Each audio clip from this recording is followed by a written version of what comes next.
So this is going to be some big books, and it's what I tend to call the Sturviant collection. Despite the fact that he only actually writes 3 out of 4 of these books. But, yeah, I always feel that, the first 3 guided me to the 4th, so it's the Sturviant collection. Starts off with Squadrons of the Fleet Air Arm by Ray Sturviant, published an Air Britain publication. And it's just beautiful. It's got all sorts of pictures, all sorts of histories, all the squadrons of the Fleet Air Arm, their history going back right into their flight formation, really. It goes all the way back, what the early flights were. So, for example, this is Number 750 Squadron, formed at Ford on 24th May 1939 out of the RN Observer School, which then became Number 1 Observer School. Initial equipment was Sharks and a few Ospreys, and from about May 1940 these used Yeovilton for dispersal, prior to its completion as a naval air station. The majority of the squadron moved there when Ford was blitzed in August 1940, but this was unsatisfactory, and it was decided to send the school overseas. Accordingly, training ceased after 20th September, and 14 days later, the personnel took passage to Trinidad, the school reopening at Piaco Savannah, to give it its full title on 5th November. The Ospreys were left behind, but the Sharks had been shipped to Trinidad, and it was intended that these should be supplemented by Swordfish, but the latter could not be spared, and Albacores were issued instead. Tells you all you need to know about the Albacore and the Swordfish. The last Shark left in 1942, around 40 being in use at its peak. These were replaced by further Albacores, of which eventually over 70 were in use. A few Barracudas were also received in late 1944, and the Albacores were retired around VE Day. Number 750 disbanded at Piaco on the 10th of October 1945. No point did it ever receive Swordfish. They were always too much in demand. It's a gorgeous book. It is a beautiful book. Right then, so I'm going to try desperately to keep this below 15 minutes, but honestly,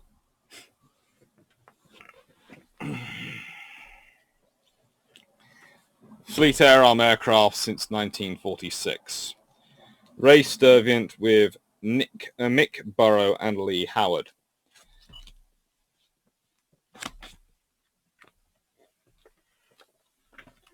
It is gorgeous. And this is the details on all of the aircraft. So, you want to know a specific aircraft. Let's say it is... what am I going to look up? Let's look up something that will wind up Jamie. That's always more fun. Acknowledgements. No. Preface. Well, here's a little bit from the preface.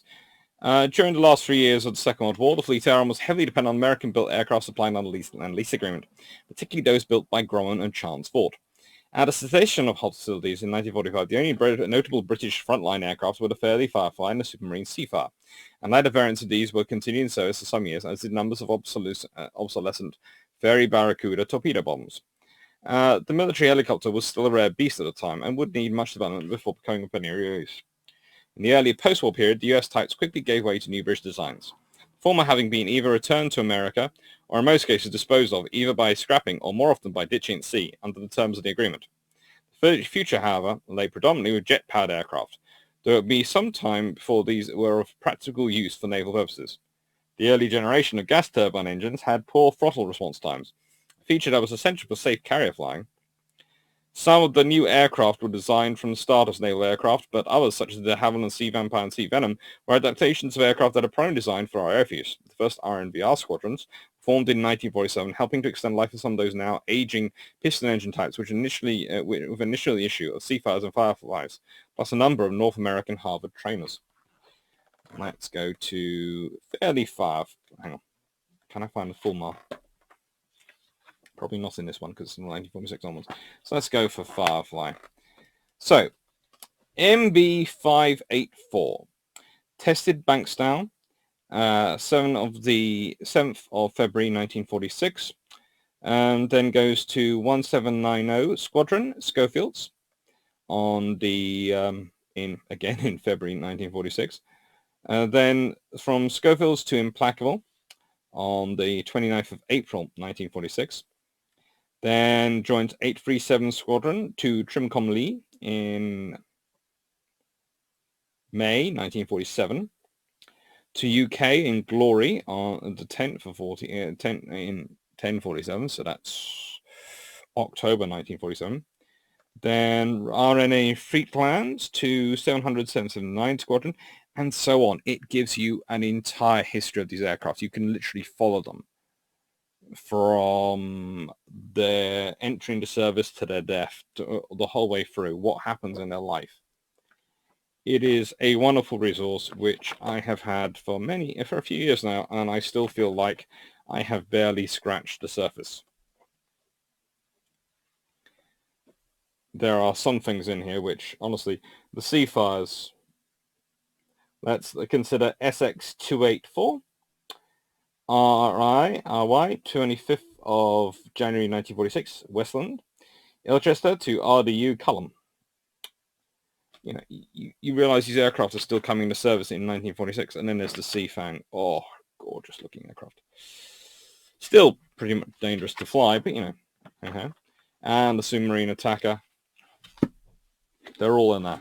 It's a beautiful book. It is a colossal weight, though, and it is a beautiful book.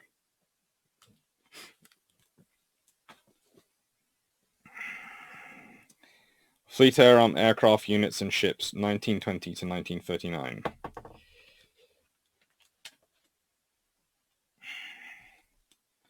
So, see, what do we got? Fazadas has got all these in. This is one of the Ray Sturviant books, and it's got gorgeous. If you are into painting your model aircraft, this is the book you want. It has got everything, every single type operated by the Fleet Air Arm, in all their colours, in all their gloriousness, as they were for each squadron. And there is something just so beautiful about them. There is.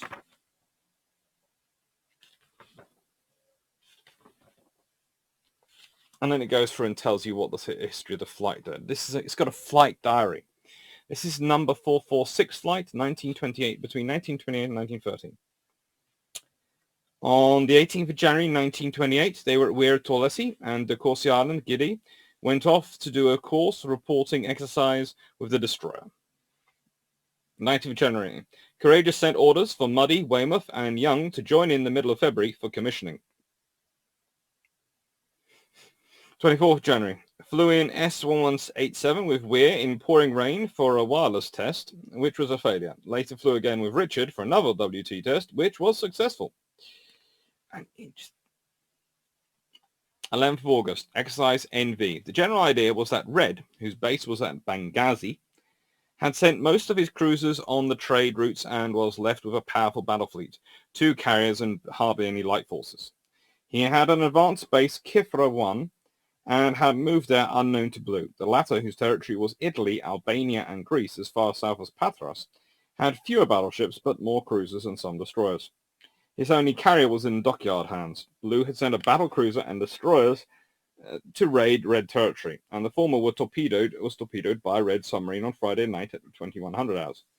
Blue main fleet at sea in support of the raiders. On receipt of the submarine signal, CNC Red at Kifra decides to intercept the Blue battlecruiser with his whole force. For the purpose of the exercise, no Blue forces were allowed to be south of the latitude of Shinkari, and no Red forces to the westward of the longitude of Navarin, actually 5 degrees west of it, at 0600 hours on Saturday. The speed of the damaged battlecruiser being limited to just below that of the battleship. Eagle and Courageous were both on the side of Red, who had 6 battleships, represented by 3, and 4 cruisers. Blue had 3 battleships, 6 cruisers, 2 skeleton destroyer flotillas, and 3 submarines. It is arranged that Eagle should locate the battlecruiser, represented by a cruiser, while we located the Blue main fleet and provided an extended and close submarine patrol. Young and Torlesi took off at 0605. I was delayed by wireless WT tuning, and Young got away first. They had orders to make Zante first, as the Free F is still considered unreliable and therefore it is not desirable to send one too far out into the blue, and then patrol to the westward to a depth of 50 miles. Actually, they both sighted the enemy when they reached C. Maravia. I then took on duty J and remained with the battle fleet until 0930, when he returned to Courageous, landing on at 10:10 and having been in the air 4 hours. On the whole, the reconnaissance was fairly successful. Courageous 2 flights of darts in Eagle's flight made a massed attack, supported by fighters on the Blue Fleet, but it was a failure, only about 3 hits out of 16 being secured. They arrived at Argossotti at 1700 hours and moved next to the fleet flagship. The whole fleet was there. And it's just so cool. 17th March, caught up with Squadron, consisting of Frobisher, a senior officer aboard, and Dane, Royal Oak, Ramleys, and Royal Sovereign, Keppel and Douglas at 0900 hours, and proceeded in company. Exercise MZ begins at midnight. It is the usual North Sea situation during the war staged in the Mediterranean, actually upside down. Galita is being Scarpa Flow, Polissa Bay, Wilhelmsson, and the Straits of Dover being formed artificially by imagining a land area near Bonifaco Straits. They were the Grand Fleet and had to protect convoys from along the African coast and up the Sardinian coast and troop ships crossing to France, i.e. from Bonifacio Strait into the direction of Toulon. The Atlantic Fleet was in the position of the German fleet. They did not know whether they were out for blood or merely for a tip-and-run raid on a convoy, as they were drawn up for this and also for which convoy they will attack, while we have drawn which convoy we regard as most important and which force is to be covering force for the convoys on this particular night. Also, what time our main fleet hours of activity at Palencern puts to sea. We are the covering force, our battleships representing battlecruisers, and we start air reconnaissance at dawn tomorrow, having left Galatea Islands at 1800 hours this evening. The Atlantic Fleet, Blue, being allowed to leave Palencia at the same time. This is one of my favourite books, and it is gorgeous. And between the two, they give you pretty much, between those 3 books, they give you very, very good idea of what the Fleet Era was about in that period. Well, in the period from basically 1920s to current day, almost. Now, this is the British Aircraft Specifications file. It's the only one which Sturviant is not involved in writing on. It's written by KJ Meekcoms and E.B. Morgan, and it is gorgeous. But this is in many ways the background to that, because this is the specifications. The Blackburn B6 Shark was a private venture prototype to works order number CN 5060-1, being based on the earlier Blackburn M130A. The biplane machine had a large, unequal span with fabric-covered folding wings, fabric-covered control surfaces other than the light Ally skin fin, and an Acklad scanned fuselage. 2 open cockpits, warmed with an exhaust muff pipe, accommodated a pilot, an observer wireless operator, and a gunner. The prone bombing position was located below the pilot's floor. So registered, the B6 first flew at Bruff on the 26th of the 8th, 1933, and subsequently delivered to Mardleston on the 26th of November, 1933, for trials. It later carried out deck landings on HMS Courageous. The Blackburn B6 T9 prototype had been taken on and charged by DTD as K4295 under contract number 319027-34. It's officially named Shark in October 1934. The aircraft was flown back to Bruh on 27th of November for trials with a twin float undercarriage. The floats of Blackburn design were built of Alcad and incorporated pneumatically operated water rudders. The aircraft was ferried to Felixstowe, where it successfully completed sea performance tests. The production of Shark 1 followed. See specification 1234. Performance in torpedo roll, speed at sea level 150 miles per hour, cruising speed 126 miles per hour, initial rate of climb 895 feet per minute, serving a ceiling 16,400 feet, range 625 miles, all up weight 8,050 pounds. Performance in the reconnaissance roll, speed at sea level 157 miles per hour, initial rate of climb 1,230 feet per minute, serve ceiling 20,400 feet, range 792 miles, all up weight £7,040. Engine 1 700 horsepower Armstrong Siddeley Tiger 4. Armament 1 Vickers 0.303 forward firing gun and the Vickers Berthier or K gun mounted aft with 600 rounds of ammunition. 1 1,500 pound torpedo equivalent bomb load.